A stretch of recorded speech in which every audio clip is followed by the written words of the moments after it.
Welcome back to another episode of Military Publication Podcast. Today we're looking at FM 6 Tag 22, but we got a little bit different introduction today.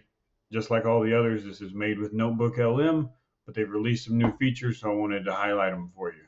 So we've got a Google Doc summary attached in the notes, just like all the others, but we now also have a slide deck, and this slide deck is actually really good. It's about 15 slides long, but it'll walk you through all of the major points of the publication. And then for those of you who are a little bit more visual learners, we've got this nice infographic here.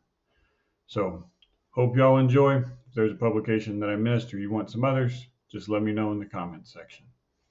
Simplify and enjoy. Welcome back to the Deep Dive. Today we're breaking down FM 622, Developing Leaders, and this is one of the most important, yet I think often under-leveraged manuals out there. It really is. It's a true blueprint for anyone in any organization thinking about talent, about succession. It's a formalized, tested system for growth. Absolutely. We've had a lot of you ask for this one, and it's not surprising. It's about developing leaders at every single level, from, a brand new soldier just figuring things out all the way up to strategic leaders. And that's the scope of it. It's cradle to grave, professionally speaking. Right. But the heart of this manual, the thing we really want to drill down into today, is this core belief that leadership itself is the Army's single greatest strategic advantage.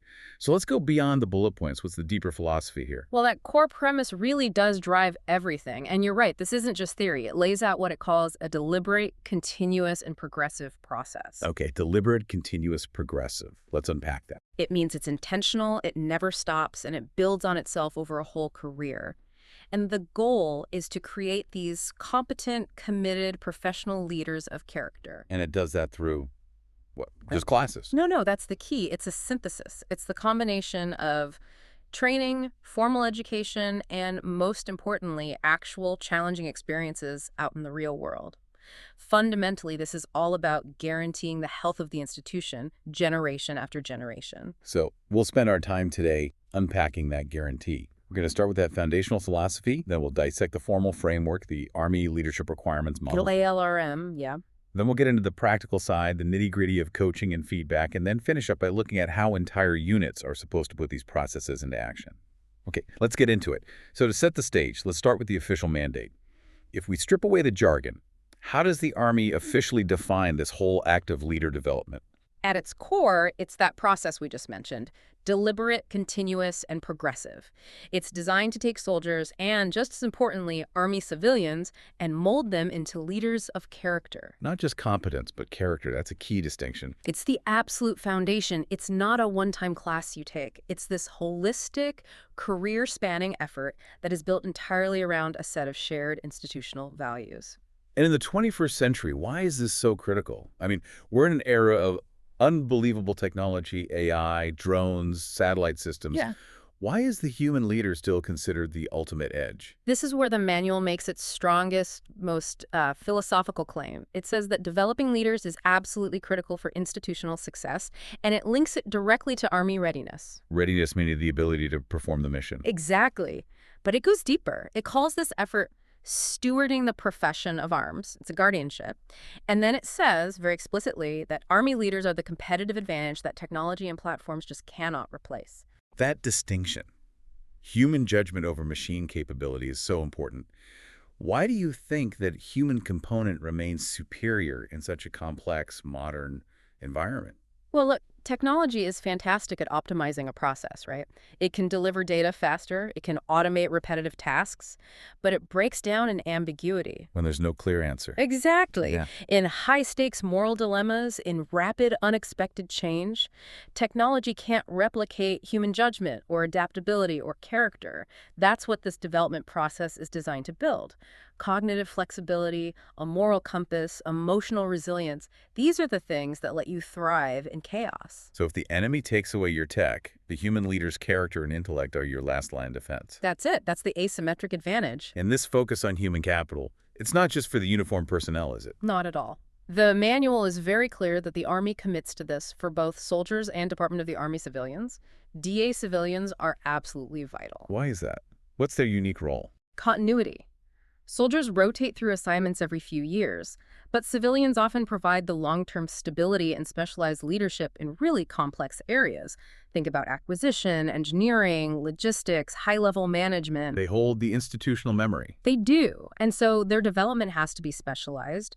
They need this deep knowledge of military, political, and even business strategy to complement the roles of the soldier force. Okay, so let's tackle a big myth, one that plagues, I think, every organization. The idea of the born leader. It's a natural leader. Yeah. FM 622 is famously all in on the idea that leaders are made, not born. How does the doctrine actually challenge that idea in its structure? It stresses that development has to be continuous because expertise fades and the skills you need are always getting more complex. And here's the most important part. It says learning is not guaranteed from experience alone. Wait, say that again? That feels counterintuitive. You can survive a really tough situation, a brutal project, and learn absolutely nothing from it. So just because you went through something hard doesn't mean you grew. Precisely. True growth requires commitment and purpose. And that comes from reflecting on those experiences. If you don't set aside real time and intellectual energy to figure out what went right, what went wrong, and, most importantly, why your leadership led to that outcome, the experience is just a wasted memory.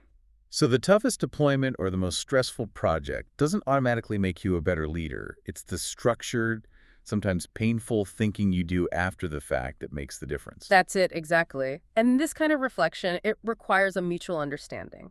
The leader and the subordinate both have to get that becoming a good leader is hard work. It takes real effort. So it's a two-way street. It's a transparent two-way street. And it depends almost entirely on providing, accepting, and then acting on candid, honest feedback. That's how you build self-awareness. And that transparency, which often involves some uncomfortable truths, is really the key to the whole philosophy. Let's track that development over a career. A leader's job changes so dramatically over time. How does the manual map out that progression? The shifting challenges are fundamental to how the training is designed. It all starts with managing yourself. The foundation. It's the foundation at every single level. You simply cannot lead other people if you can't lead yourself. Manage your time, your health, your emotions. That's the baseline. Okay, so that's step one. Where's the first major pivot point? The first big transition is when you move to leading at what they call the direct level. This is where an individual's focus shifts from just me to my team. A squad leader, a team chief. Exactly. They're focused on the tactical, planning daily tasks, mastering that face-to-face interaction with their subordinates. This is the moment they feel the real weight of responsibility for other people for the first time. And the next transition pushes them up a level, out of that day-to-day tactical focus. Right, into the organizational level. This is where you become a leader of leaders. Think of a company commander or a department head. You stop supervising tasks directly, and you start coaching the people who supervise the tasks. So you're managing the managers. Your job becomes setting a broad vision, establishing a positive, ethical climate for the whole organization. You have to learn how to influence people without micromanaging them. It's a huge leap. And after that? It keeps expanding. You move to leading functions, which means a longer-term, more strategic view, then leading large organizations where things like humility and really valuing the expertise of others become absolutely indispensable. And finally, you get to leading the enterprise, which requires this long-term visionary thinking and dealing with complex external agencies. That framework really highlights why the development process has to be progressive. The skills you need to manage a daily task list are just fundamentally different from the skills you need to navigate geopolitical risk. Completely different toolkits. You need different training at every step. Absolutely. And the manual is designed to make sure that leaders at, say, the direct level are learning the competencies they need right now, but are also being prepared, constantly growing their ability to understand, visualize, describe, direct, lead, and assess under more and more complex conditions. It's always looking ahead. Okay, let's dive into the tool that really defines and measures all of this. The Army Leadership Requirements Model, or ALRM. The ALRM, right? It's the central framework. It organizes everything into 6 components. 3 attributes, what a leader is, and 3 competencies, what a leader does. Let's start with the attributes. The manual calls them enduring personal characteristics molded over time. And that's a great way to put it. These are the most outwardly visible signs of who a leader is. They're the inner qualities that really define you when you're under stress and you can't hide behind a checklist or a procedure anymore. So let's start with the inner core, which is character. Yeah. This feels like the bedrock of everything else. Morals, integrity, It is the foundation. Character is a person's true nature, their morals, their values, their sense of purpose. And it's built on adherence to the Army values: loyalty, duty, respect, selfless service, honor, integrity, and personal courage. And these aren't just aspirational words on a poster, right? No, they are expected behaviors. They are the guideposts that are supposed to direct your actions when you're under pressure. The manual also really emphasizes components like empathy and the warrior ethos. We should probably pause on warrior ethos for our non-military listeners. What does that mean in a broader leadership context? In simple terms, the warrior ethos is about an unwavering commitment to the mission, to your team, and to the institution itself, even when it involves significant personal risk. It translates into this intense sense of accountability and professionalism. Okay, and empathy feels like the critical counterbalance to that steel core. It's the vital balance. Empathy is the ability to actually share and understand someone else's feelings. It's what allows a leader to see how their decisions and actions are affecting other people. It's what stops a mission-first mindset from becoming ruthless. Exactly. It prevents that. It requires you to consciously adapt your communication style and really consider the perspective of a subordinate who might be stressed or struggling or scared. Okay, the next attribute is presence, the outward impression you convey.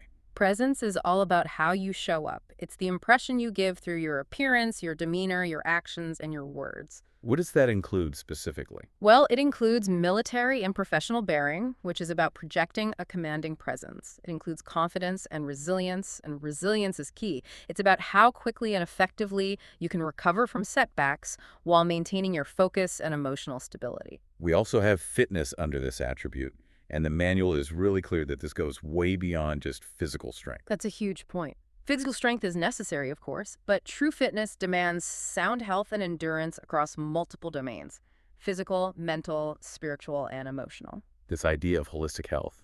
It's critical. It includes nutrition, mental health, and very importantly, sleep readiness.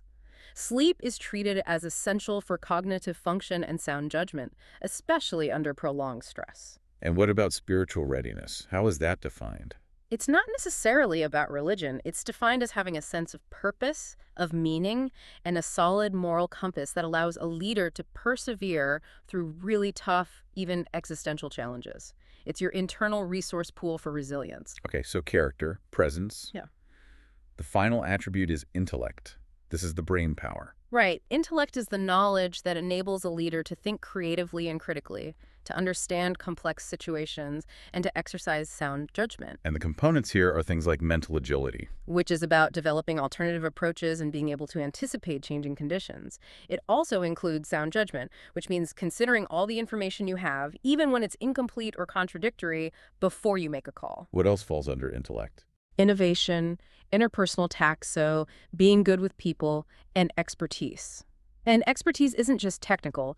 It's technical, tactical, cultural, even geopolitical knowledge. A strategic leader has to be constantly challenging their own assumptions, and that takes real intellectual discipline. Okay, so those three, character, presence, and intellect, are what a leader is. Now let's switch to the competencies, the three areas that detail what a leader does. These are the skills you can actively train. Right. These are the action-oriented parts of the model. The first one is leads. Leads is all about motivation, inspiration, and influencing people toward a common goal. This competency is really where the attributes get put into practice. What are the key focus areas here? Things like building trust, which demands consistency, competence, and respect. There's leading others, which is about using the right influence techniques for the situation. And then there's communicating, which is all about creating a shared understanding across all levels of the team. And central to all of this seems to be the idea of leads by example. Precisely. Leads by example is the absolute bridge between your character and your actions. It means you are a living model of the attributes and competencies you expect from others. So if you expect courage, you have to show it. You have to demonstrate it in your decision-making. If you expect physical fitness from your team, you'd better be physically ready yourself. You can't ask for something you aren't willing to embody. It's about credibility. The second competency is develops. This feels like the ultimate long-term investment. It's the stewardship function. This is about passing it on. Develops focuses on creating a positive, safe learning environment and fostering growth, both in yourself and in others. So it starts with the self. It has to. It includes prepare self, which means you're maintaining your own readiness and always expanding your knowledge. Then it moves to develops others through formal counseling, coaching, and mentoring. And finally, there's stewards the profession, which means you're actively trying to improve the organization for the next generation of leaders who will come after you. I want to focus on a component under develops called demonstrating care for follower well-being. In a high-pressure, mission-focused organization, that balance must be incredibly difficult to maintain.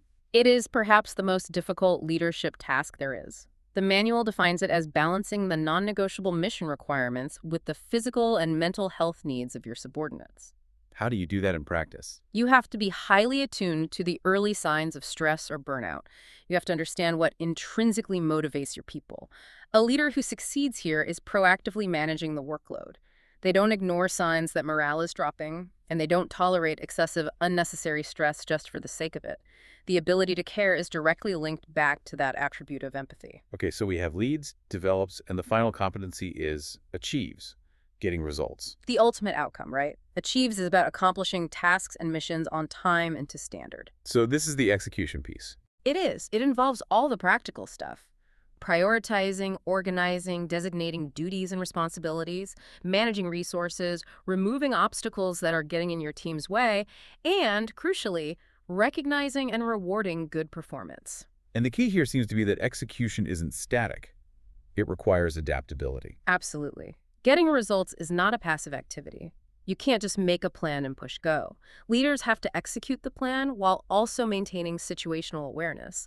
They have to identify and adjust to external influences, changes in resources, or unexpected friction points. Yeah. A leader who just plows ahead without adjusting to the changing environment is setting themselves up for failure. So effective leaders build adaptability into the process from the start. It has to be part of the plan. Now, if the ALRM defines the ideal, we have to talk about the opposite. The manual has a term for this: counterproductive leadership. Yes, and this is the formal warning label. It's not just bad leadership, it's specific. Counterproductive leadership includes any behavior that violates the core leader competencies or the Army values, and in doing so creates a toxic climate that actively prevents mission accomplishment. So this is not just poor performance. This is corrosive. It's corrosive, and the effects are devastating and immediate.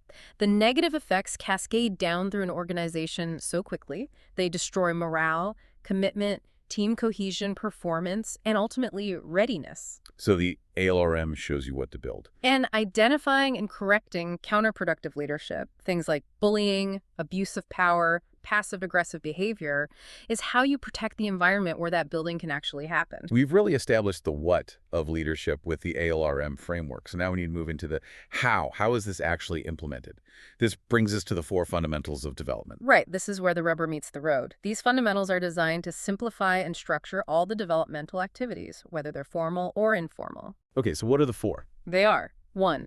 Setting conditions for development. 2. Providing feedback on a leader's actions. 3. Enhancing learning through things like mentoring and reflection. And 4. Creating opportunities and then evaluating how effective they were. Let's start with number 1, setting conditions. This sounds like it's all about creating the right environment. An environment where it's okay to make mistakes. Exactly. A climate where mistakes are seen as learning opportunities, not career enders. And it starts with being a role model. Leaders who visibly invest in their own growth send a powerful message that development is a priority for everyone. So you have to create a space where subordinates feel safe enough to take some calculated risks. You do. The manual actually encourages leaders to ask themselves assessment questions like, is there a tolerance in my unit for discussing mistakes openly? When a mistake happens, is our focus on why it happened rather than just assigning blame? Do I, as a senior leader, talk about my own mistakes and what I learned from them? That tolerance for risk must be tough in a high-stakes organization. How does the manual tell leaders to manage that tension between needing to succeed and needing to let people learn? It's a balancing act. Leaders have to set very clear boundaries. They need to prioritize specific areas where subordinates can take risks without jeopardizing the core mission. So not every task is a learning opportunity. No, some things just have to be done right the first time, but leaders must be willing to accept some temporary dips in performance that might come with new ideas or delegated authority in other areas. If a subordinate knows that any failure will be met with zero tolerance, they'll just stop innovating. And that's when development grinds to a halt. Okay, so that sets the stage. That brings us to the second fundamental, providing feedback. Where does the Army say the most effective feedback actually happens? The most valued and effective environment for feedback is in the operational domain. It's during daily interactions, as your subordinates are preparing for and executing their real-world tasks. So it shouldn't be saved up for a quarterly review. Absolutely not. It needs to be timely and integrated right into the workflow, in the moment, or as close to it as possible. So if feedback is supposed to be daily and integrated, how does a leader make sure their observations are actually accurate and productive? It can't just be an emotional reaction. No, you have to be strategic. You plan your observations. Don't just stumble upon a mistake.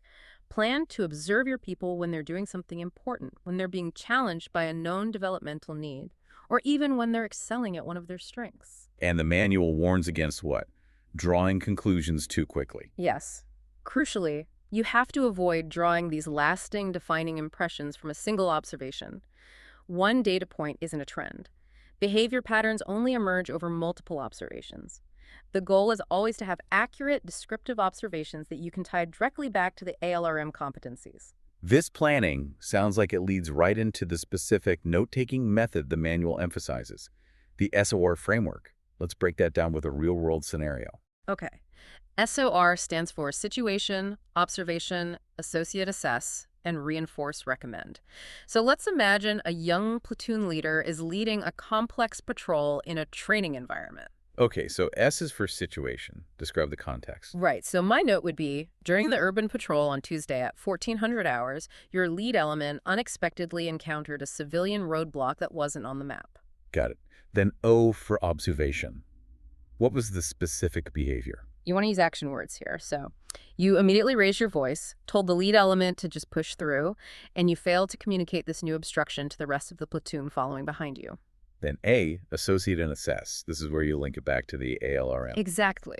This action showed a low level of mental agility and a high stress response, which negatively impacted your competency to communicate effectively under pressure. See how specific that is? Very. And then the final step, R for reinforce and recommend. Right. What's the way forward? So you might say, next time, let's reinforce composure by having you pause for just 5 seconds before reacting. I recommend we practice a 2-minute drill during our next training session to work on communicating sudden changes clearly. And the key during the delivery of this feedback. Always ask the leader for their self-assessment first. How do you think that went? And then when you give your feedback, focus on just 1 or 2 key behaviors at a time. Keep it specific and avoid vague criticism. All right, moving to the third fundamental, enhancing learning. This is where leaders go beyond just correcting behavior and actually start building capacity. How does the manual differentiate between basic instruction and true coaching? Well, coaching is generally for improving a specific skill or task. A coach is often a subject matter expert who guides performance to the next level, linking feedback to very targeted actions. It can be pretty prescriptive. But the manual seems to favor something else, right? Something called guided discovery learning. Yes, it emphasizes that guided discovery is often superior for long-term development. That's fascinating. Why is letting someone discover the answer more effective than just telling them? Because it forces the subordinate to take ownership of the solution. With guided discovery, the leader's job is to resource the experience, and then, and this is the hard part, accept the risk that the subordinate might learn a different lesson than they intended, or learn it at a different pace. The leader provides the challenge, but they don't provide the answer. So you're intentionally building the possibility of failure into the process because that's where the real growth happens. It's mandatory for growth. Leaders have to ensure that things like open-ended questioning, asking what's your assessment, or what do you recommend, instead of just giving them the answer. Or using multiple perspectives, getting them to reframe the situation from someone else's viewpoint to challenge their own assumptions. And then there's mentoring, which is a bit different. It often happens outside the formal chain of command. Right. Mentoring is a voluntary relationship. It's based on mutual trust, and it's usually focused on broader career goals, providing insight that's outside the immediate hierarchy. It might be about career strategy, work-life balance, or navigating the institution's politics. The manual cites Major General Fox Connor mentoring a young Dwight D. Eisenhower back in the 1920s as the gold standard for strategic mentoring. Let's dig into that anecdote because I think it has a really deep insight. It's a fantastic example. This wasn't a casual relationship. It was a deliberate long-term assignment in Panama where Eisenhower was Connor's chief of staff, The development was structured, it was intense, and it was deeply Socratic. Socratic meaning question-based. Yes. Connor didn't just hand Eisenhower a reading list. He assigned him these incredibly complex texts, Plato, Tacitus, Clausewitz, even Nietzsche, and then he engaged Eisenhower in constant, intense dialogues about the nature of war, leadership, and policy. He was always asking why. So the real insight here is that this wasn't about teaching Eisenhower better tactics for the next battle. Not at all. Connor was intentionally building Eisenhower's intellect and his character for the long haul. He was forcing him to grapple with the huge philosophical difficulties of complex governance and, specifically, coalition warfare. He was preparing him for World War II. He was. They studied the failures of the Allied command structure in World War I so deeply that 20 years later, when the time came, Eisenhower was uniquely prepared for the enormous challenge of coordinating all those different national forces. Connor wasn't preparing Ike for his next job. He was preparing him for the job 3 promotions down the road. That is the true power of dedicated strategic mentoring. Shifting our focus now, FM 622 is crystal clear that leader development isn't something that's just done to you by your boss. It's a personal mandate. It's a core tenet. The individual leader is ultimately responsible for their own development. And it's mandated, right, not just suggested. It is, because growth and success at higher levels of responsibility are just impossible without it. Self-development is what supports planned, goal-oriented learning. And the manual breaks it down into 3 types. Really? There's structured self-development, which is your mandatory professional education. There's guided, which is optional but recommended based on your current job. And then there's personal, which is anything you initiate yourself, like pursuing a college degree or learning a new language. And the engine that drives all of this is the 4-phase self-development process. Let's start with phase 1. Strengths and developmental needs determination. What does that actually involve? It involves a brutal, honest self-examination. You have to really think about what you do, how well you do it, and critically, how other people perceive your performance. Which is why the Army uses formal assessments, like the 360-degree feedback tools. Exactly. They rely heavily on multi-source assessments, like the Leader 180, the Leader 360, or the Commander 360. For listeners who aren't familiar with that process, why is that 360-degree structure so necessary? Why isn't feedback from your boss enough? Because a leader's self-perception is often wildly inaccurate, and your supervisor's feedback alone is incomplete. The 360 gives you anonymous feedback from your subordinates, your peers, and your superiors. And they'll give you a different piece of the puzzle. A totally different piece. Your subordinates give you insight into your leads and develops competencies. Do you actually motivate them? Do you mentor them? Your peers tell you how effective you are at extending influence, your collaboration and negotiation skills. It gives you a comprehensive self-awareness that you simply cannot get any other way. But receiving that feedback, especially if it's critical or uncomfortable, must require tremendous emotional discipline. It goes right back to that character attribute. It absolutely does. The most crucial part of this phase is being proactive and asking for direct feedback. You have to be ready to accept that uncomfortable or critical feedback without getting defensive.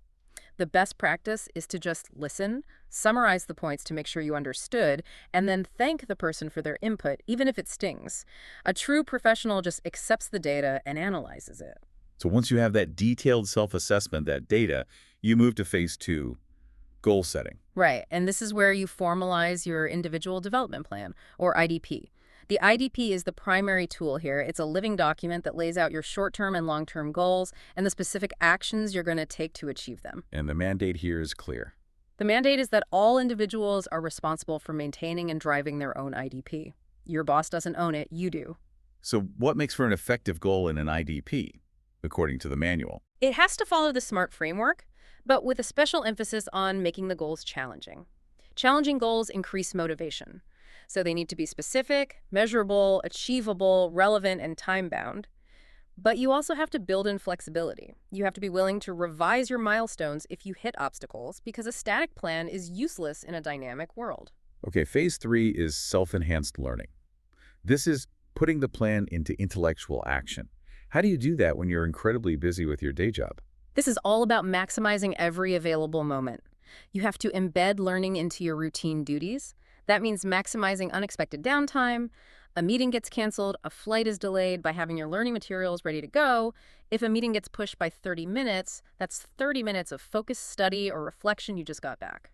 And for studying dense professional material, like doctrine, the manual recommends these highly active techniques, sort of like the SQ3R method. How does that help with retention? It maximizes learning way beyond just passively reading the words. It involves a few key steps. First is survey. You predict the topics, you look at the graphics, you frame the content in your mind before you even start. Then you question. Right. Question. You turn the headings into questions. This actively engages your brain and guides your study. Then you read, but you're actively taking notes and looking for connections. And then, critically, the last two steps are recite and review. And those are the steps that most people skip. They are, and they are non-negotiable for actual learning. Recite means you summarize the material from memory right after you read it to test if you actually know it. And review means you come back to it again in 24 hours and then a few days later to strengthen those neural pathways. You haven't truly learned something until you've integrated that reflection piece. And how do you measure that kind of non-academic learning? Through active reflection. This is a huge component of this phase. Leaders are supposed to conduct personal after-action reviews, or AARs, where they assess how their own leadership contributed to an outcome. They also use reflective journaling, tracking successes, lessons learned, and values over time. It's this continuous self-interrogation that helps you understand the why behind your performance. Which brings us to the final phase, phase 4, learning in action, the execution phase. This is implementation. It's about maintaining that forward momentum, actively using your resources, and managing the obstacles that will inevitably pop up. And the obstacles are often internal, aren't they? They often are. Procrastination, apathy, fear of failure. But external factors like a massive workload or lack of resources also have to be managed by communicating with your supervisors. You have to be resilient enough to stick to your plan, but also flexible enough to course correct when you get new information. Throughout this whole process, the manual really stresses the importance of practicing higher-level thinking skills, especially as you get more senior. Yes, deep growth requires practicing 3 specific skills. First is critical thinking, questioning your assumptions, evaluating evidence, and considering alternative theories, especially when everyone seems to agree too easily. Second is creative. Second, creative thinking. Examining problems from fresh perspectives, generating new ideas, and challenging those hidden assumptions to drive innovation. And third is reflective thinking. Constantly asking yourself, what does this new information mean, and how does it fit into what I already know and have experienced? Those 3 types of thinking are the absolute foundation for any leader who wants to operate at the strategic level. So we've covered the individual's responsibility, which is massive. Now let's zoom out. How do leaders take this individual focus and institutionalize it across an entire organization? This is the Unit Leader Development Program, or ULDP. Right. The ULDP is what translates all that individual growth into real organizational capability, and it is driven entirely by the commander's responsibility. The person at the top owns it. 100%. Commanders have to deliberately plan, prepare, execute, and assess leader development, just like it's any other critical part of their operations. It cannot be treated as an afterthought or something you do if there's time. It has to be an operational priority. And the goals of a ULDP, they have to serve both the short-term mission and the long-term health of the unit. Right? Absolutely. The program outcomes are bifocal, as the manual says. The short-term goals are all about improving capabilities for your current duties for accomplishing the immediate mission. But the long-term goals are focused on increasing capabilities beyond the current assignment. You're building your bench strength. And you're trying to improve the organization as a whole for the commanders who will come after you.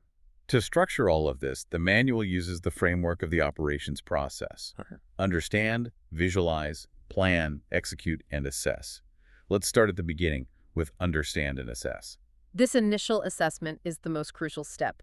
The leadership team has to gather external information like guidance from higher headquarters and synthesize it with their internal information. What kind of internal information? Things like after-action reviews, command climate surveys, and the collective insights from all those individual IDPs we talked about.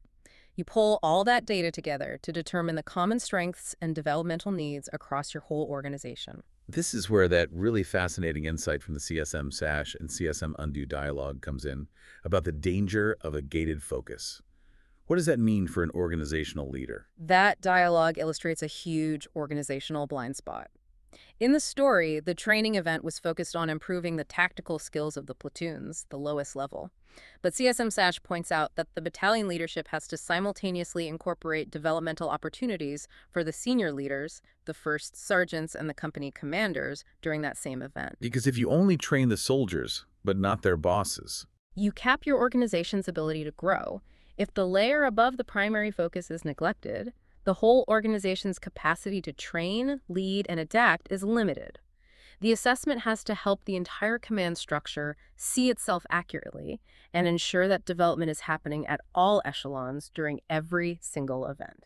that is a critical lesson for any company. You have to continuously train your managers on how to train their people, even if the quarterly objective is focused on the entry-level performers. Exactly right. So once they understand and assess, they move to visualize and plan. And the plan is what provides focus and purpose. It coordinates the effort across the whole organization. But the manual says the single most important element isn't the plan on paper. It's having leaders who have a clear vision and a real passion for developing other people. And how do they structure the plan? They structure the opportunities using known organizational cycles, like deployment schedules or what they call green, amber, red training cycles. And they also look at leader cycles, things like when a new leader is received into the unit, integrated, utilized, and then transitions out. Can you translate those color cycles for us? Sure. A green cycle is peak readiness, high operational tempo, a lot of pressure to execute. An amber cycle might be a lower intensity training period or more administrative time. And a red cycle is for rest, recovery, and sending people to formal schools or professional education. A good ULDP aligns specific developmental actions like classes or mentoring sessions to those different cycles. You do the heavy lifting on development when the operational pressure is lower. Okay, then we get to execute and assess. For execution, the individual still has to take ownership of their IDP, but the command has to provide the opportunities. Development gets integrated into daily administrative tasks, training events, and major operations. And the assessment is continuous. Leaders are always monitoring how the plan is being implemented against the vision they set out to make sure it's still relevant and effective. How do they track the success of the whole program beyond just whether they completed the mission? They use formal tools like a unit leader development scorecard. Think of it like a dashboard. It tracks key indicators over time, things like retention rates, proficiency levels in core tasks, or how many people are participating in the mentoring program. And the status is tracked with colors. Right, a red, amber, green status. And the whole point of the scorecard isn't to react to a single bad event. It's to identify organizational trends over time and anticipate problems before they happen. It shifts the focus from reactive management to proactive talent stewardship. And finally, to make sure all this development doesn't just walk out the door when a good leader leaves, you need succession planning. Succession planning is a local, continuous system of talent management. The whole purpose is to make sure that you have trained and qualified leaders ready to step into vacancies with minimal disruption, and also that your proven leaders are being prepared to move on to positions of even greater responsibility. And this has to include the intentional use of stretch assignments. Absolutely. The manual explicitly tells leaders to deliberately place subordinates in developmental jobs where they don't yet have all the requisite skills. You adjust the position requirements a bit and provide extra support to help them bridge that gap. It's a controlled act of guided discovery. It is. You're forcing growth under pressure.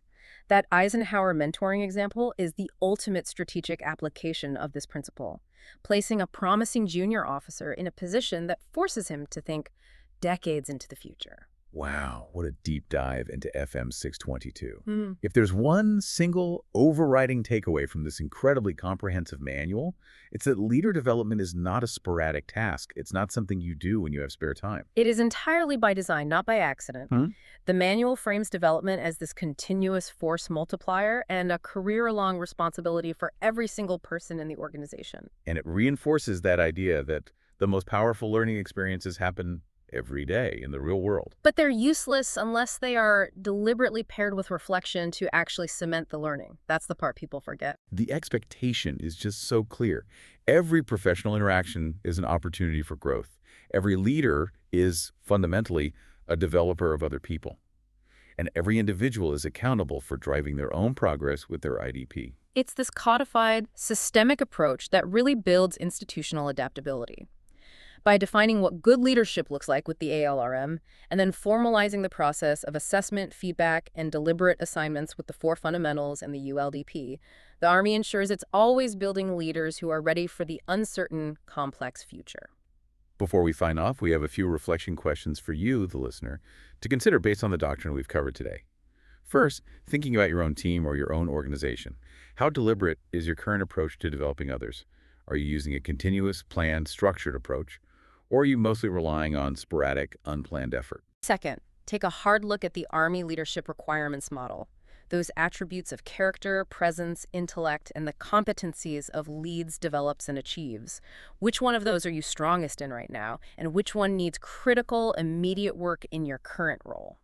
And finally, a challenging one.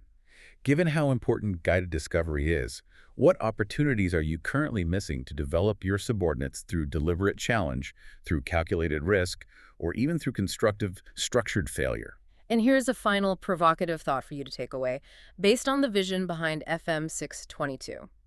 Great leaders don't just complete missions. They build teams that can do it again better without them.